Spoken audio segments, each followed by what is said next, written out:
யார் வேணாலும் கட்சி ஆரம்பிக்கலாம், டீ கடை மாதிரி ஆரம்பிச்சுக்கலாம். ஒரு 5000 கொடுத்தா கட்சி ஆரம்பிச்சிடலாம். 50,000 கொடுத்தா சின்ன வாங்கிடலாம். அது வாங்கிடலாம். வாங்கினா என்ன செய்யணும்? கட்சி நடத்தணும்ல. சரி, ரப்பர் ஸ்டாம்ப் கட்சிலாம் இருக்கத்தான் செய்யுது அல்ல. அவங்க என்ன சொல்கிறாங்கன்னா, கட்சி அங்கீகாரத்தை ஏன் ரத்து செய்கிறது?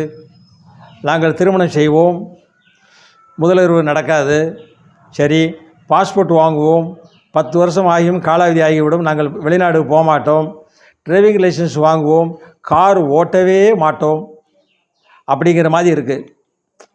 422 வரைக்கும் கட்சிகளை தேர்தல் ஆணையம் நீக்கிருச்சு. அது எப்படிங்க ஒத்துக்கிடுவாங்க? நீங்கள் ஒன்றுமே செய்யாமல் இல்லறம் நடத்தணும்னா அப்போ டைவர்ஸ் ஆகிட்டு போயிடுவாங்கல்ல. அந்த மாதிரி தான் இருக்குது. இப்போ அரசியலில் தேர்தல் ஆணையம் கடைப்பிடித்திருக்கிறது. 422 கட்சிகளை ரத்து பண்ணியிருக்கு.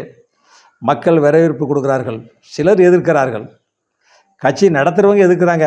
கட்சி ஒரு ரப்பர் ஸ்டாம்பு ஐடி கார்டு மாதிரி வச்சுக்கிட்டு மிரட்டுறது எல்லாத்தையும். நிதி வசூல் பண்ணணும்ல, அதுக்காக. அடுத்த வேளையில் வரேன்.